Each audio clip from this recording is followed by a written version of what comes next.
নমস্কাৰ, মই ভানুদলে আকৌ এবাৰ আপোনালোকৰ বাবে নতুন এটা ভিডিঅ' লৈ আহিছোঁ। আশা কৰোঁ আপোনালোক সকলোৰে উপকৃত হ'ব। আৰু মই এতিয়া উপস্থিত আছোঁ এয়া গুৱাহাটী চাউকুচিত। আহিছোঁ বাইদেউ এগৰাকীৰ ঘৰলৈ। এয়া বাইদেউ মোৰ কাষতে বহি আছে। বাইদেউ আপোনাৰ পৰিচয়টো অকণমান ৰাইজক দি দিয়ক।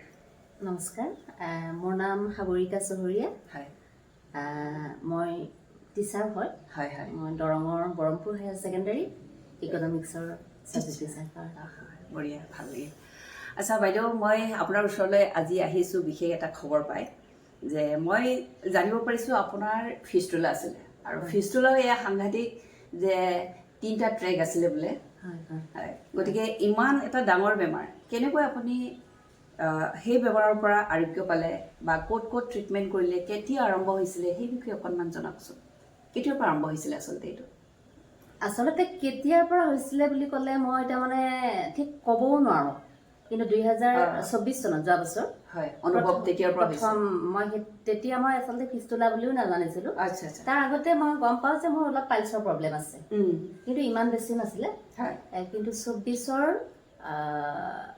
মানে ফাকুৱাৰ সময়ত তেতিয়া এনেকুৱা হৈছিলে, মোৰ খুব জ্বৰৰ নিচিনা হৈছিলে।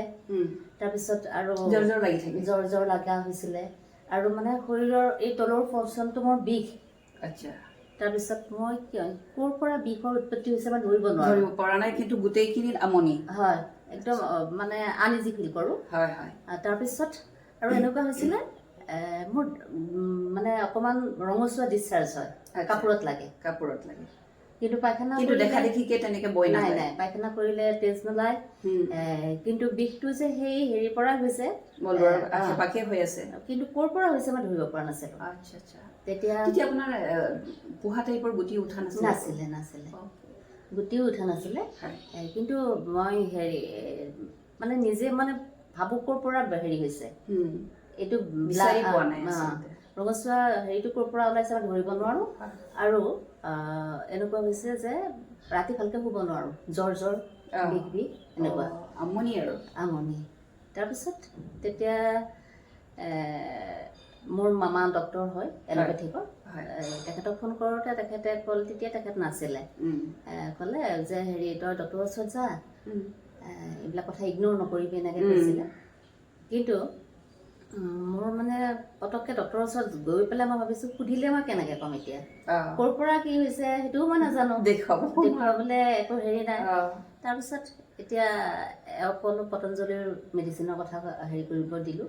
তেওঁক গৈ পেলাই, মই যোৱা নাছিলোঁ, মোৰ স্বামীয়ে গৈ পেলাই পতঞ্জলিৰ ডক্টৰৰ লগত আলোচনা কৰি তেতিয়া তেওঁলোকে ক'লে যে এয়া ফিষ্টুলা হয়। গতিকে এমাহৰ মেডিচিন দিছিলে আৰু এমাহৰ মেডিচিন ইউজ কৰাৰ পিছত 2-3 দিন পিছত মই ভালে পাইছিলোঁ আৰু একো প্ৰব্লেম নাছিলে।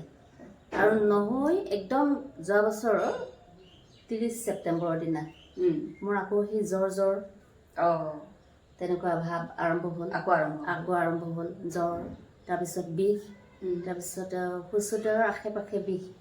কিন্তু ক'ত বিষ হৈছে তেতিয়ালৈকেও মই ধৰিব নোৱাৰোঁ। তাৰপিছত দেখা দিয়া নাই, একো দেখা পোৱা নাই, একোৱে গম নাপাওঁ। কিন্তু মই ৰাতি শুব নোৱাৰোঁ, মানে বিষত ইমান বিষ। তাৰপিছত তেনেকুৱা সহ্য তেতিয়া আকৌ মোৰ স্বামী অফিচৰ কামত তেওঁ আছিলে যোৰহাটত, গতিকে তেওঁ পটককৈ আহিব নোৱাৰে, ইফালে চেণ্ট্ৰেলৰ কোনোবা মানুহ অহা কথা, ফোন কৰোঁ, তাৰপিছত আৰু নাই, হেৰি কৰিব নোৱাৰে। তাৰপিছত মই আকৌ মোৰ মামাৰ লগত ফোনত কথা পাতোঁ। মামাই সুধিলে কিবা ফোহা-চোহা ওলাইছে নেকি, এনেকৈ চাইছোঁ মানুহে ক'লে, তেতিয়া একো নাই, ফোহা-চোহা একো নাই। তাৰপিছত 3 দিনমান পিছত দেখিছোঁ সঁচাই ফোহা, মানে সৰু ফোহা নহয় আৰু মস্ত ডাঙৰ, এটা তামোলৰ ইমান ডাঙৰ হৈ গ'ল। সেইকেইটা দিনতে তাৰমানে গম পাইছোঁ বিৰাট ডাঙৰ ফোহা এটা। মোৰ ভণ্টিয়ে চালে, হেৰি কৰি চাই দি কৈছে, তোৰতো মস্ত ডাঙৰ ফোহা এটা হৈছে, এনেকৈ ক'লে। তাৰমানে মোৰ শৌচোদ্ধাৰৰ পৰা 1/2 ইঞ্চিমান দূৰত। তাৰ পৰা তেতিয়া মানে হেৰি কৰিলোঁ, মামাক কওঁতে মামাই এণ্টিবায়'টিক দিলে, তাৰপিছত পেইন কিলাৰ দিলে আৰু কিবা-কিবি এনেকুৱা মেডিচিন দিলে। তাৰপিছত সেনেকৈ 4-5 দিনত খোৱাটো হেৰি হ'ল, হাতি গ'ল। হাতী তেজ পুজ বহুত গৈছে, বা কিমান পানী, মানে বিষ পানী বুলি যিটো কয়, বহুত গৈছে। আৰু অলপ গৈ পেলাই ষ্টপ হোৱা নাই আৰু হেৰি গৈয়ে থাকে। তাৰপিছত মই মানে তেতিয়া হেৰি কৰিলোঁ, তুলাৰ হেৰি মাৰি থৈ দিওঁ, বেণ্ডেজ মাৰি থওঁ, থৈ ইফালে মই স্কুল কৰি আছোঁ, তেনেকৈ স্কুল গৈছোঁ মানে মোৰ স্কুল ক্ষতি কৰিবও মই দিগদাৰ পাইছোঁ। হয় হয়। তাৰপিছত তেনেকৈ ফাটি যোৱাৰ পিছত যিখিনি তেজপুৰ জ্বলাই গ'ল তাৰপিছত আপোনাৰ বিষটো অলপ কমিছে? বিষটো কমিছে। যেতিয়া ফাটি যোৱাৰ পিছত লাহে লাহে মোৰ বিষটো কমিছে। তাৰপিছত মামাই আকৌ ইতিমধ্যে কৈছিলে যে হেৰি কৰিবি, এইটো MRI কৰিব লাগিব, হয় এনেকৈ কৈছিলে। তাৰপিছত মই আৰু ক'লে ইয়াতে আহি দেখাবও দিছিলে এল'পেথিকৰ। তেতিয়া মই হোমিঅ'ৰ কথা ভবাই নাছিলোঁ সেইখিনি সময়ত। এল'পেথিকৰ ওচৰতে গৈছিলোঁ আৰু গৈ সি তেতিয়া হেৰি তেওঁলোকেও চাই ক'লে এইটো হেৰি কৰিব নালাগে, ইগন'ৰ নকৰিব, এতিয়া আপুনি কিন্তু MRI কৰক আৰু তাৰপিছতহে আপোনাৰ ট্ৰিটমেণ্ট আৰম্ভ হ'ব, আপোনাৰ ট্ৰিটমেণ্ট কিন্তু লেংদি হ'ব, এনেকৈ ক'লে। কওঁতে তাৰপিছত মই অলপ ভয় খাইছোঁ। মই তেতিয়া ভাবিছোঁ কেঞ্চাৰ চেঞ্চাৰে হ'ল নেকি এনেকৈ ভাবিছোঁ। ইমান দীঘলীয়া কথা যেতিয়া সেনেকৈ কৈছে, মই সুধিছোঁ মোক কেঞ্চাৰ হ'ল নেকি এনেকৈ কৈছে। মতে নাই এইটো নহয় এনেকৈ ক'লে। কৰি উঠি তাৰপিছত আহি এমাহৰ পিছত মই MRI কৰিছোঁ আৰু MRI কৰাৰ পিছত মানে যেতিয়া সেই ৰিপৰ্টখন ডক্টৰক দেখুৱাইছোঁ তেতিয়া তেওঁলোকে চাই মানে হেৰি কৈছে এইটোতো অলপ হোৱা নাই, আপোনাৰ বোলে মাল্টিপুল ট্ৰেক, 3ডাল ট্ৰেক গৈছে এনেকৈ ক'লে ডক্টৰে। এনেকৈ কোৱাৰ পিছততো আৰু মই ভয় খামেই আৰু ভয় খাই গৈছোঁ। মই অকণমান নাৰ্ভাছ হৈছোঁ তেতিয়া। তাৰপিছত কি হ'ব এতিয়া, ভাল হ'বনে নাই নে? এওঁৰো বন্ধু এজন আছে, তেওঁকো মানে এওঁ হোৱাটছএপত হেৰিটো দেখুৱাইছিলে। তেতিয়া চাই দিয়া হৈছে এইটোতো বৰ বাপৰে এনেকৈ উঠিছে, মাল্টিপুল ট্ৰেক এনেকৈ কৈছে। কৰি উঠি তাৰপিছত তেতিয়া কি কৰিলে ভাল হ'ব বুলি সুধিছে। সুধোতে তেতিয়া তেওঁ কৈছিলে বোলে হেৰি এতিয়া কি কৰিব দিম, এল'পেথিক কৰিলেও তাৰমানে ভাল হ'ব নে নহয় সেইটো আমিও মানে হেৰি নহয়, কনফাৰ্ম নহয়। কিছুমানৰ ভাল হয়, কিছুমানৰ মানে আকৌ হয় এনেকৈ কৈছিলে। আকৌ আয়ুৰ্বেদিকৰ খাৰ চিত্ৰৰ কথাও শুনিছিলোঁ, কিন্তু সেইটো হেৰিটো দীঘলীয়া ট্ৰিটমেণ্ট আৰু তাৰ কাৰণে বেংগলোৰত ভাল বুলি শুনিছোঁ। কিন্তু মই ইমান বহুত টাইম ৱেষ্ট কৰিব নোৱাৰোঁ তাৰমানে, নিজৰ যিহেতু এটা চাকৰি আছে, দায়িত্ব আছে। তাৰপিছত ইতিমধ্যে মোৰ মামাই মোক এটা ছাজেশ্যন দিলে, মোৰ সৰু মামাজনে, তেখেত মঙলদৈত থাকে। মামাই ক'লে তোৰ যদি এনেকৈ হৈছে তই হোমিঅ' কৰ। হোমিঅ'ত মই আজি 15 বছৰ হ'ল, মই ভাল পাইছোঁ এনেকৈ ক'লে। আৰু বেলেগ কোনোবাইও মানে এইবিলাক কথা আলোচনা কৰা যায়, কিবা এটা মানে সমস্যা আহিলে চবৰ লগতে ক'ত সমাধান পাম আলোচনা। তেতিয়া ক'লে হোমিঅ'টো ভাল।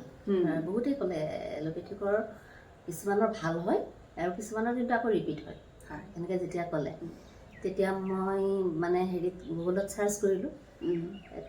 চাৰ্চ কৰোঁতে তেতিয়া মই ডক্টৰ কামাল ইউছুফ ছাৰৰ হেৰি কালটো পালোঁ।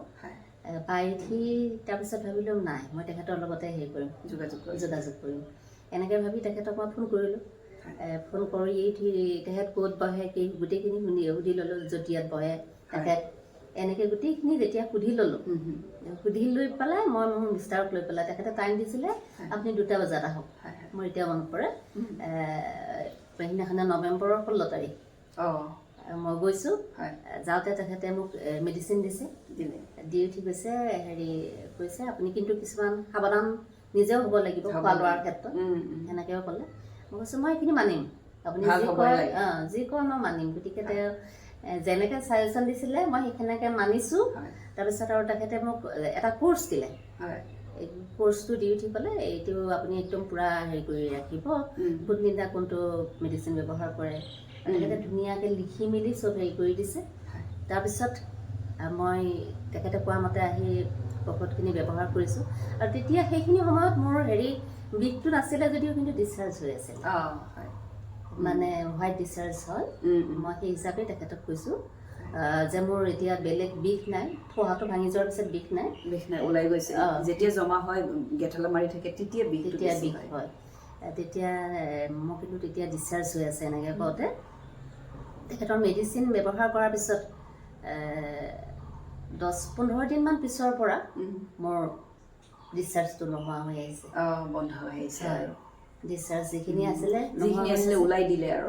তাৰপিছত এনেকৈ থাকি এতিয়া তাৰপিছত হেৰিত মোৰ এই মাৰ্চৰ 19 তাৰিখে মেডিচিন মই হেৰি হৈছে, তেখেতে দিয়া কোৰ্চটো কৰিলোঁ আৰু এতিয়ালৈকে মই ঠিকে আছোঁ। তাৰমানে মোৰ একো এতিয়া প্ৰব্লেম নাই, বন্ধ হৈ গৈছে। গতিকে আৰু নাজানো আৰু মানে এতিয়াতো আপোনাক 100%এই ভাল হোৱা বুলি ক'ব লাগিব নহয় জানো কাৰণ এতিয়া ৰিচাৰ্চো নাই একো নাই একো নাই সম্পূৰ্ণ ভাল হৈ আছে তেতিয়াহ'লে ইয়াতকৈ আৰু ভাল খবৰ কি আছে নহয় জানো আপুনি কিমান চিন্তাত মৰিছিলে তাতো সাধাৰণ নহয় আপোনাৰ তিনিটা ট্ৰেক মানে ডক্টৰে যেতিয়া ভয় খাই ডক্টৰে ভয় খাই গৈছে আপুনি আৰু ভয় নকৰিব কেনেকৈ মোৰ তেতিয়া চিন্তা লাগে কি হ'ব এতিয়া এনেকৈ বৰ ভাল খবৰ দে একদম জানিব পাৰি বিৰাট ভাল লাগিছে কাৰণ এই আপোনাৰ ভাল পোৱাটো বহুত মানে এনেকুৱা এটা ভাল খবৰ কাৰণ কাৰোবাৰো হ'ব পাৰে আপোনাৰ যে হ'ব এনেকুৱা কথা নাই আৰু হৈও থাকিব পাৰে কাৰোবাৰ আজিকালি বহুতৰ পাইলছ ফিস্টুলা ফিচাৰ এইবিলাক ৰোগ ইমানেই হ'ব ধৰিছে গতিকে কোনোবা যদি এনেকুৱা ৰোগত ভুগি আছে তেতিয়াহ'লে এই আপোনাৰ খবৰটোৱে তেওঁলোকৰ নিশ্চয় আশা দিব নহয় জানো নিশ্চয় গতিকে আপুনি ৰাইজক অকণমান কি মেছেজ দিব বিচাৰিব যিহেতু আপুনি ভাল পাইছে নহয় জানো মই ভাবোঁ যে সঁচাকৈয়ে মানে এতিয়া মই তেখেতৰ পৰা যিখিনি উপকৃত হৈছোঁ মই এতিয়া ক'বলৈ বাধ্য হৈছোঁ মানে ছাৰ হোমিঅ'পেথিক ঔষধটো যথেষ্ট ফ্ৰুটফুল আৰু ইয়াৰ আগতে আপুনি কেতিয়াবা হোমিঅ' ইউজ কৰি পাইছিলে নাই পাপা মই সৰুৰ পৰা আমি এল'পেথিকে কৰোঁতো গতিকে মই প্ৰথমতে ভাবিছিলোঁ হোমিঅ'ত জানো কিবা ভাল হ'ব জানো এনেকৈও ভাবিছিলোঁ বহুতৰ এতিয়ালৈকে সঁচাকৈ এইটো ধাৰণা আছে যে বহুতে ভাবে যে হোমিঅ' বহুত লেহেম কাম আচলতে এইটো দুখ আগৰ আছিলে যে আগতে ল' পাৱাৰ ইউজ কৰিছিলে আৰু অকণমান তেনেকুৱা আৰু ল' পাৱাৰ ইউজ কৰাৰ কাৰণে টাইম লাগিছিলে ভাল নোহোৱা নহয় ভাল হৈছিলে কিন্তু অলপ টাইম লাগিছিলে গতিকে মানুহক চবকে লাগে যে কুইক সোনকালে ভাল পাব লাগে কিন্তু সোনকালে ভাল পালে কি হ'ব সেইটো স্থায়ী নহয় আচলতে কিন্তু হোমিঅ'ৰ এটা কথা মই ক'ব লাগিব বাকী কোনোবা যদি এনেকুৱা হয় মই কৈছিলোঁ যে তেওঁলোকে টাইমলি ঔষধখিনি কিন্তু ব্যৱহাৰ কৰিব লাগিব অৱহেলা কৰি পেলাই আজি খোৱা নাই কাইলৈ খাম সেনেকুৱা নহয় টাইমত ঔষধখিনি খাব লাগে কিন্তু যথেষ্ট ফলপ্ৰসূ বুলি মই কম দিনৰ ভিতৰতে আপোনাৰ ভাল হৈ হয় ইমানোতো দীঘলীয়া টাইম লোৱা নাই কিন্তু এল'পেথিকেওতো কৈছিলে যে আপোনাক দীঘলীয়া টাইম লাগিব বা অপাৰেশ্যন হ'ব এনেকুৱা ধৰণৰ কথা কৈছে আপুনি এইটো 3 মাহৰ ভিতৰতে সম্পূৰ্ণ ভাল হয় তেতিয়াহ'লে এইটোতো বহুত দীঘলীয়া নহয় জানো তাকে ৰাইজ আপোনালোক সকলোকে জনাওঁ যে আপোনালোকে যদি এনেকুৱা ৰোগত ভুগি আছে কোনোবাই যদি পাইলছ ফিস্টুলা ফিচাৰ ৰোগত ভুগি আছে IBS গেছ লিভাৰ এনেকুৱা ৰোগত যদি ভুগি আছে তেতিয়াহ'লে আপোনালোকে ডক্টৰ কামাল ইউছুফৰ ওচৰলৈ আহক যোগাযোগ কৰক আপোনালোকৰো বাইদেউৰ দৰে ৰোগ আৰোগ্য হ'ব ডক্টৰ কামাল ইউছুফে আজিলৈকে হাজাৰ হাজাৰ মানুহক ঠিক কৰিছে মই কিছু আপোনালোকে মোক দেখিছেই চাগে মই বহুতৰ ফিডবেক লৈছোঁ আৰু বহুতৰ তাতকৈ বেছি অধিকাংশ লোকৰ মই ফিডবেক ল'ব পৰা নাই যিহেতু এওঁ ওচৰতে নহয় সকলোৰে লোৱাটো ইমান সম্ভৱ নহয় অল অসম অল ইণ্ডিয়াৰ বাহিৰতো আছে তেখেতৰ পেচেণ্ট গতিকে সকলোকে ফিডবেক লোৱাটো সম্ভৱ নহয় কিছুমানে নিজে উপজাচি আহি পেলাই দূৰৰ পৰা কিছুমানে কুৰিয়াৰত লয় আচলতে কুৰিয়াৰত লোৱাৰ পিছত ভাল পায় তেখেতক বিচাৰি আহে যে ছাৰ মই আপোনাৰ ভিডিঅ' চাই আহিছিলোঁ মই উপকৃত হৈছোঁ ময়ো এটা ফিডবেক দি যাওঁ যাতে মোৰ ভিডিঅ' চাই মানুহ উপকৃত হওক বা যিসকলৰ ভুগি আছে ক'তো ট্ৰিটমেণ্ট কৰি ভাল পোৱা নাই তেওঁলোকে যাতে উপকৃত হওক বুলি আৰু ডক্টৰ কামাল ইউছুফক যোগাযোগ কৰিবৰ কাৰণে মই নাম্বাৰটো ইয়াতে দি দিছোঁ 9864026192 আকৌ এবাৰ কৈছোঁ 9864026192 এই নাম্বাৰত যোগাযোগ কৰিলে ডক্টৰ ইউছুফ ছাৰক পোৱা যাব আৰু আপোনালোকে এই বাইদেউৰ দৰে উপকৃত হ'ব বাইদেউ আপুনি আপোনাৰ মূল্যৱান সময়খিনি ৰাইজৰ বাবে দিয়াৰ বাবে আপোনাক মই বহুত বহুত ধন্যবাদ জনাইছোঁ ধন্যবাদ